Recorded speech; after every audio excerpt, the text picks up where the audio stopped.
А сега е време за нашата утринска тема. Најавив на генералната најава дека се задржуваме денеска во утринската тема од во областа или во светот на сеизмологијата.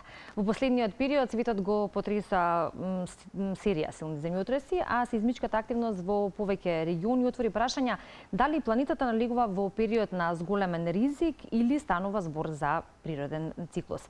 На удар се наоѓаат некои од најактивните сеизмички појаси, додека и Балканот останува регион со изразена сеизмичка активност. Земјотресите, нели знаеме дека се резултат на движењето на тектонските плочи и се случуваат секојдневно, но нивната зачестеност и влијание врз населението постојано се следат од научниците. Па дали има навистина зголемување на сеизмичката активност во светот, колку Балканот е подготвен за нови потреси и каде се наоѓа Македонија на сеизмичката мапа во однос на ризикот од земјотресни потреси, односно од евентуален силен земјотрес. За овие прашања и за тоа како да се однесуваме пред, за време и по земјотресот, зборуваме со гостинките мои во студиото, за што имам особена чест и задоволство да зборувам со доктор Катерина Другрешка, која што е раководител на Сеизмолошката обсерваторија при Природно-математичкиот факултет, и професор Драган Черних, редовен професор на факултетот и дел од Сеизмолошката обсерваторија. Добро утро и добро дојдовте во утринска тема. Добро утро, ви благодариме за поканата. Нашите гледачи имале можност да ве погледнат во утринската или генерално во вашите изјави за медиумите, нели кога станува збор за вака важни теми поврзани со сеизмологијата. Во зимото ми се чини дека реализиравме една тема, токму заради тоа што тогаш имаше една карактеристична мапа која што ги даваше прогнозите и проценките и малку беше аларм дека Македонија се најде во таа црвена боја, тогаш го објаснивме тоа. Но еве повторно во светот во изминатиот период се случуваат навистина силни потреси. Вие велите постојано се случуваат и тоа е факт, бидејќи нели тоа е нашата планета Земја. Но ако можеме да го поставиме прашањето дали навистина од ваша перцепција професионално се разбира, можеме да констатираме дека се случува некоја поголема сеизмичка активност или само можеби и повеќе слушаме за овие настани кои што ги имало и порано, но не било толку експонирано. Па јас едноставно ќе одговорам не. Значи не станува збор за зголемена сеизмичка активност. Зошто велам не станува збор? Затоа што глобално ако гледаме некаде од 1900 година па навака, годишно во просек се случуваат некаде околу 15-16 силни земјотреси. Затоа активноста, зголемената сеизмичка активност на нашата планета всушност се одредува во однос на зголемениот број на силните земјотреси, оние со магнитуда поголема од 7. И сега денеска, да, имаме повеќе податоци за земјотресите и всушност онаа перцепција за зголемен број на земјотреси, односно за зголемена сеизмичност, всушност потекнува од неколку ненаучни факти. Првиот ненаучен факт е всушност зголемената или подобрената технологија во поглед на регистрирањето на земјотресите, бидејќи денеска инструментите што ние ги користиме имаат поголем праг на осетливост, па ги ловиме на некој начин, ги регистрираме земјотресите што имаат многу слаби магнитуди во однос на онаа сеизмичност што била во минатото. Вториот ненаучен факт е всушност зголеменото население секаде во области на нашата планета каде што имаме зони со зголемена сеизмичка активност, па во овие зони всушност луѓето ги чувствуваат и ние ги регистрираме земјотресите. И третиот ненаучен факт е всушност се социјалните мрежи. Денеска со социјалните мрежи навистина добиваме податоци секаде во светот се што се случило, колкав бил земјотресот, колкава магнитуда, и мислам дека од тука потекнува на перцепција дека да, навистина имаме ние некоја зголемена сеизмична активност. Не, немаме се во рамките на она што многу пати го велиме нормална сеизмичка активност на нашата планета. Да. Што значи дека во овие три научни факти можеме да дојдеме до еден заклучок, а тоа е напредок на технологијата и во однос на опремата, но и во однос на она кое што е достапно или начинот на кој што може да се пренесе информацијата. И кога ќе слушнеме таква информација, тоа има две страни. Едната страна е добро, да, навремено сме информирани, другата страна е можеби ке многумина луѓе кои што се посклони на паника или чувство на страв кој што може да се зголеми. И сега без разлика што тоа може да се случи во различни делови од светот и се случува. Слушаме за Јапонија со земјотреси со големи магнитуди, неодамно идовме во Филипини каде вие велите таму има често и да, факт е тоа, но самата вест и информацијата дека има и човечки жртви нормално не е пријатна. И се поставува прашањето нели што се случува или како тоа може да влијае на останатите делови од светот. Дали може да се рефлектира од една земја можеби со другите да има влијание во другиот дел од светот кога ќе се случи таков силен земјотрес? Директно влијание нема. Меѓутоа, земено глобално, секако дека напрегањата кои што се ослободуваат и кои што се случуваат во подрачје каде што има силен земјотрес, се прераспределуваат во околните области. Колку е поголем земјотресот, колку е поголема магнитудата на земјотресот, толку по дејството поголемо на околните области. Меѓутоа, едноставно кажано, ако имало земјотрес во Филипини, тоа со земјотресите во Македонија или на Балканот директна никаква врска, апсолутно нема. Меѓутоа, за силен земјотрес, еве на пример земјотрес кој што потекнува од да кажеме од рабовите на Тихоокеанската плоча, од огнениот прстен, така наречен. Ако има силен земјотрес, на пример во Аргентина, може да се случи за некое кратко време да има и во Јапонија, меѓутоа тоа е глобално земјано. Да. И тоа веројатно се заснова повторно на проценки, ако кажеме, што е она кое што се случувало во минатото и што би можело или како би можело да се рефлектира во иднина. И Балканот се смета за сеизмички активен регион. Ако го бараме неговото место на европската, односно светската сеизмичка мапа, каде би бил или со каков процент на ризик? Балканскиот полуостров е дел од така наречениот подметал Алпско-хималајски појас, сеизмички појас. Имено се наоѓа просторно во област каде што екзистираат големи тектонски плочи и мали тектонски плочи. Нивната интеракција всушност предизвикува ослободување на огромно количество на енергија, односно создавање на земјотреси. Така да генерално кога гледаме ние нашата држава како дел од Балканскиот полуостров, оно што влијае на сеизмичноста на нашата територија не директно, меѓутоа токму со ослободувањето на оваа енергија од посилните земјотреси се Јадранската микроплоча и Егејската микроплоча. Меѓутоа секако кај нас земјотресите се внатреплочени земјотреси, тоа значи дека оние раседи или оние пукнатини што екзистираат во внатрешноста на земјата, всушност главно потекнуваат од интеракцијата помеѓу тие големи тектонски плочи, а тоа се Евразиската и Афричката тектонска плоча. Значи ние се наоѓаме во еден жежок појас каде што имаме мрежа на раседни дислокации, мрежа на екзистирање на раседи, мрежа на активни раседи кои што предизвикуваат од слаби до умерено силни земјотреси. Велам умерено силни земјотреси, значи можеме да очекуваме и веќе сме сведоци во онаа сеизмичка историја гледајќи наназад на земјотреси со магнитуда поголема од 6. Така.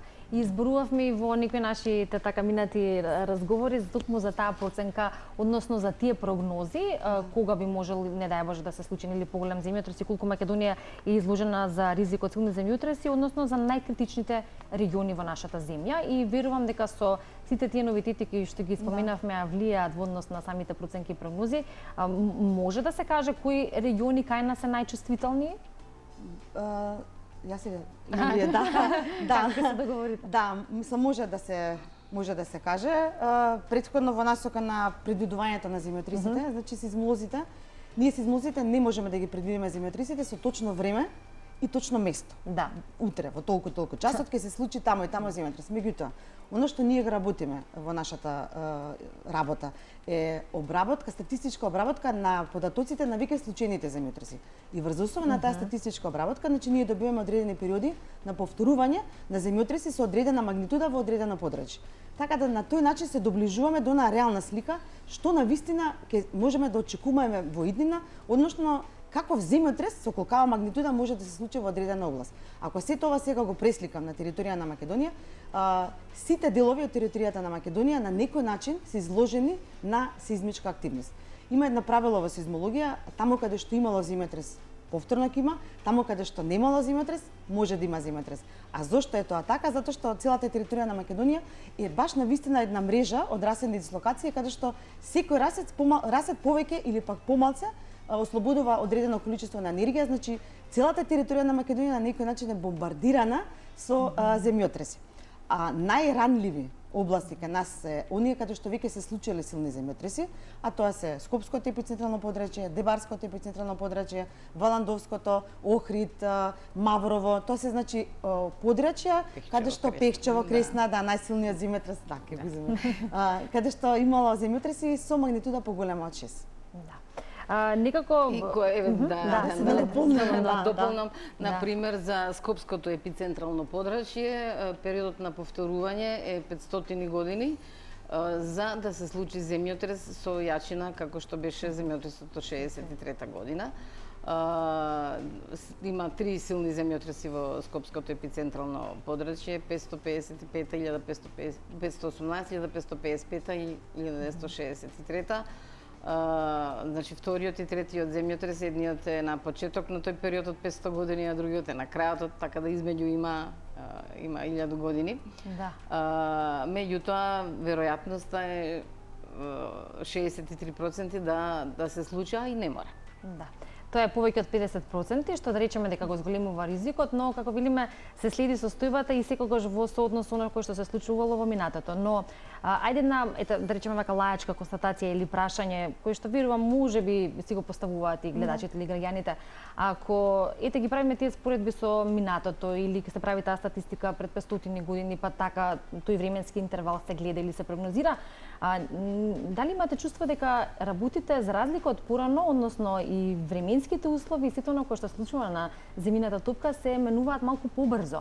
Па дали тоа влегува во претпоставките и прогнозите во смисла на можеби намалување на таа временска рамка? Да. Зборуваме глобално научно или како и да течат тие истражувања.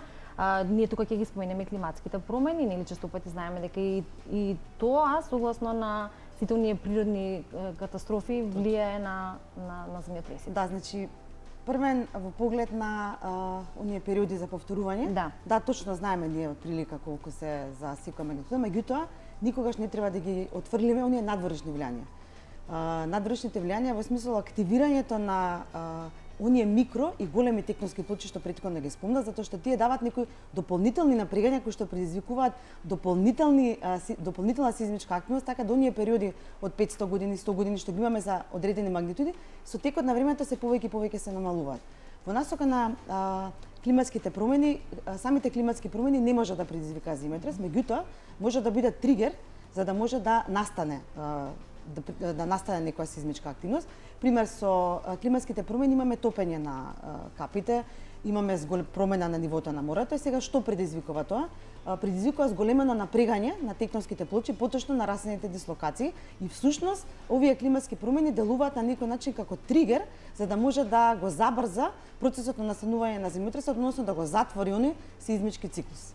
Така да и тие имаат одредено влијание во самата сеизмичка активност и самите тектонски плочи, микро, големите во намалувањето на периоди. Во смисла топењето на снегот и подигнување на нивото на морењата и океаните, значи таа вода навлегува во микропорите, го намалува триењето меѓу блоковите и затоа го олеснува случувањето на земјотресот.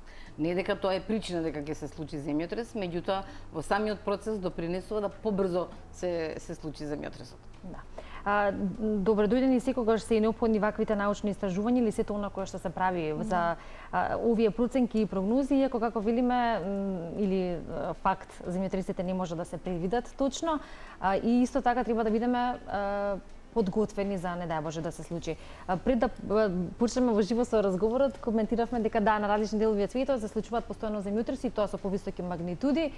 Најчесто еве слушаме за силни земјотреси во Јапонија, но не слушаме за среќа за жртви. Тоа говори за инфраструктурата која што имаат, цврстите градби и веројатно нивната подготвеност знаејќи нели на какво тло живеат.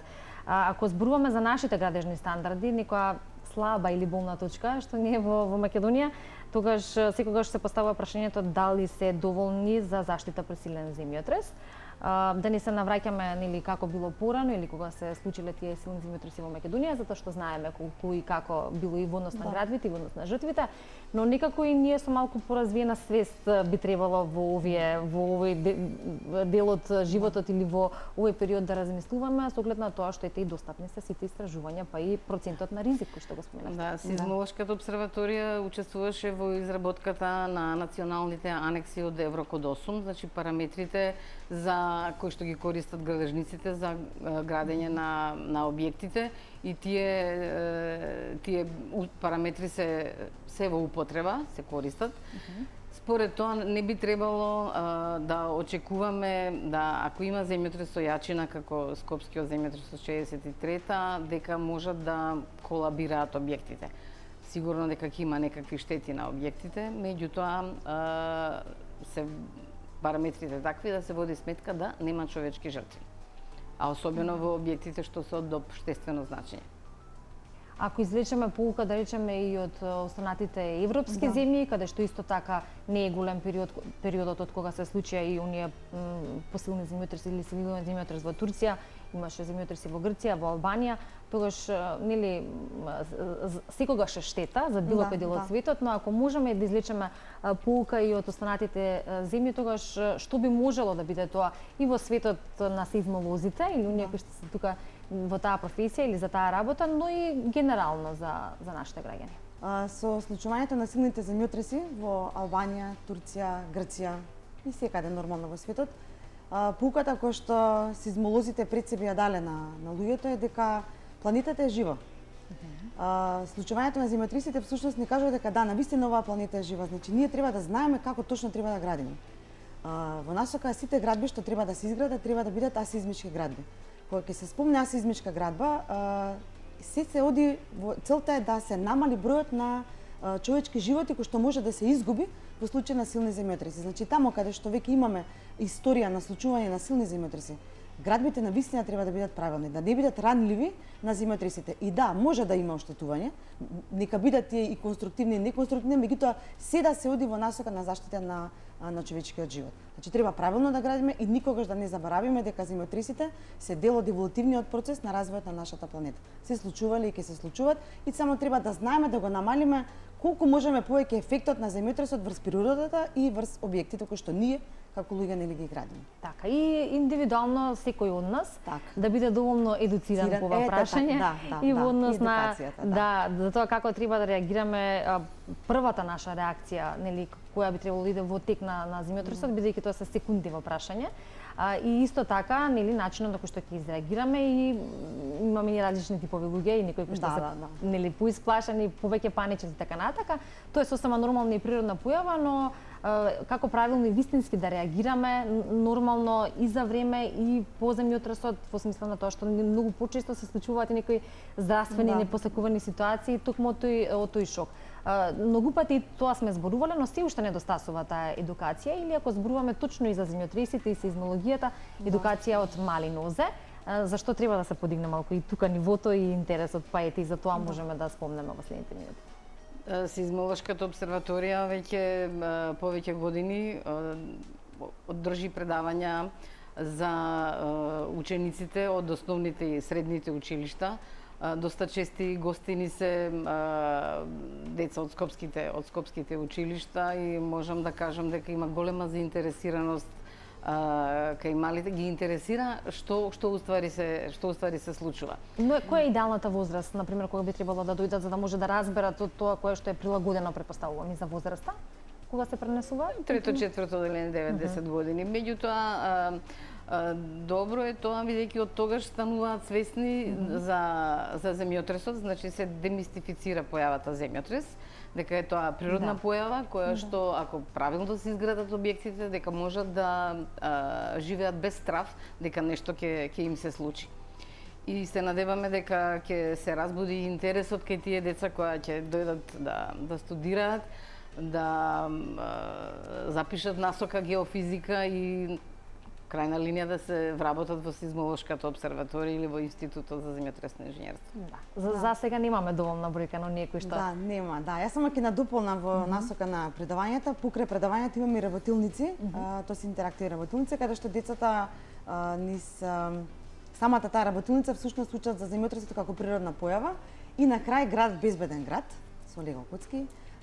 Сето тоа ќе го изградат, па гледаме дали правилно го направиле, дали неправилно, па ставаме и вулкан, окей, аде сега ако се активира вулканот, што ќе се случи на градбите околу вулканот, ако имаме земјотрес, некогаш прават многу високи згради, па предизвикуваме ние земјотрес, па се мрда таблата, да речем условно. Да имаат представа. Да имаат представа визуелно што навистина ќе се случи. Значи и предавања, и работилници паралелно се оди во насока на запознавање на децата со земјотресот како една природна појава, дел од нашето секојдневие.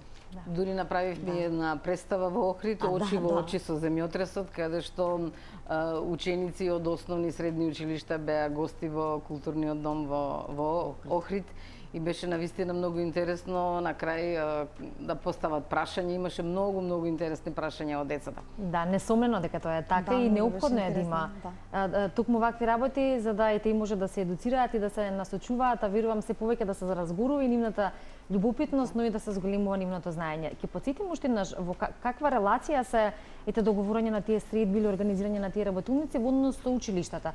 Тоа претпоставувам дека не е дел од образовниот систем, иако ако ја се прашувам треба да биде, но како тоа се договара, како да се зголеми бројката на оние кои што ќе сакаат да ве посетат, како изгледа? Треба да ја посетат нашата интернет страница, нашата веб страна, каде што стојат сите предавања и сите работилници за сите возрасти, значи и за основно и за средно.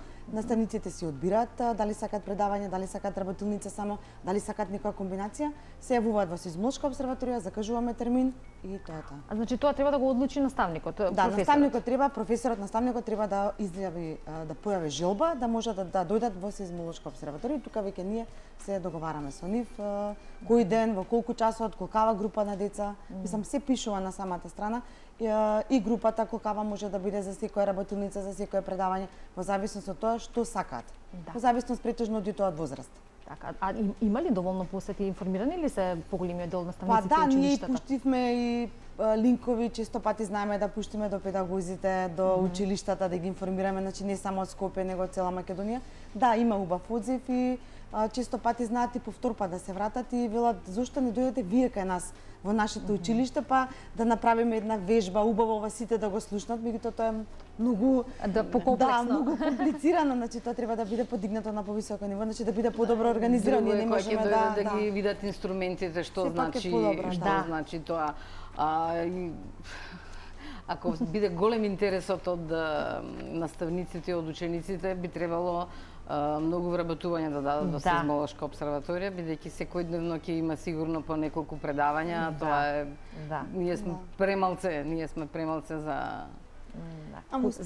успеваме, да. Нашата љубов кон сеизмологијата и нашиот ентузијазам не води да успееме во се. Да, но секако време е за нови кадри, за млади луѓе кои што ќе се заинтересираат, се разбира, за оваа професија. Се соцели да се зголеми бројот, нели, но и да се продолжи она кое што вие досега успешно го правите. Во однос на ова кое што го споменавте за бројката на вработени во Сеизмолошката обсерваторија и работното време во текот на летото, некако велиме лето време за одмори, но веројатно во тој дел од работата или во таа работа пак и нема така одмори. Будноста е тука исто клучна. Како се организирате за време на летниот период, како работи обсерваторијата? Па работи исто. Работи постојано. Постојано има некој кој што е на работното место. Летно време, значи немаме ние колективен одмор, како другите што имаат можеби. Ние немаме, мораме да бидеме на работа, затоа што земјотресите се случуваат во текот на целата година, ни бира ни нели период кога ќе се случи, така да се организираме и со дежурства и во текот на летото институцијата мора да работи. Да. Јас верувам дека и нашата соработка со утринската ќе продолжи со оглед на сите оние информации кои што можеме навремено да ги добиеме, а поврзани со најновите истражувања, прогнози, проценки, што е најважно за Македонија и тоа кое што ги интересира и нашите граѓани. Па ако можеме да го заокружиме или завршиме нашиот разговор со една најважна порака до граѓаните, како да бидат подготвени, а истовремено да не живеат во страф од земјотреси, веројатно ќе биде тоа сублимирање на ова кое што и досега го кажавме. За сите кои читаат, слушаат и за тоа што се прогнозира во светот, и неодамна за Калифорнија и високиот ризик од земјотрес, прогнозите кои што постојат и така натака, секогаш со страф што ќе се случува кај нас. Еве, можеби смирувачки и оно кое што го споменавме, уште од мали нозе, но еве за повозрастните генерации кои живеат можеби со тој страф или поминале посилен земјотрес, како да едноставно го смират тоа чувство? Па едноставно треба да знаеме дека земјотресите се природна појава и се секогаш дел од нашиот живот. секогаш кога ќе има земјотрес треба да останеме колку можеме смирени, да почекаме да заврши тресењето и да го напуштиме објектот. Тоа што им го велиме на децата важи и за возрастните, не смееме да трчаме, да влегуваме во лид по скали, едноставно само треба да чекаме да заврши тресењето. Да се сокриеме, да застанеме во некој ќош, меѓутоа не до прозор или некаде под маса, ако вика силно тресењето, во некој ќош каде што нема ништо над нас, чекаме да заврши тресењето и го напуштаме објектот. Тоа е единственото правило кој што важи во сизмологијата. Нема трчање, нема паника, колку можеме да намалиме паниката, толку е тоа подобро. Драгана, да додадете нешто можеби за крај? Бидејќи нашите градби се асизмички градени, би требало да немаме таков страв, меѓутоа човечки да се исплашиш во моментот на земјотресот. Меѓутоа не би требало да луѓето да имаат паничен страв дека нешто сериозно може да се случи. Да. Често пати од искуство знаеме дека стравот не ни прави услуга, но рековме тоа е природно чувство, а колку што можно да го контролираме и да ги слушаме овие совети и препораки, е секогаш добре дојдено и вакви информативни па и едукативни разговори исто така се добре дојдени за нашите гледачи. Јас ви благодарам за времето и за тоа што навистина позитивно одговорите на нашите покани, секогаш кога имаме повод за разговор, а се разбира и важни нешта за оние кои не следат. Се гледаме во следна прилика, верувам со убави вести и новости кои можеме да ги споделиме. Благодарим. Благодарам.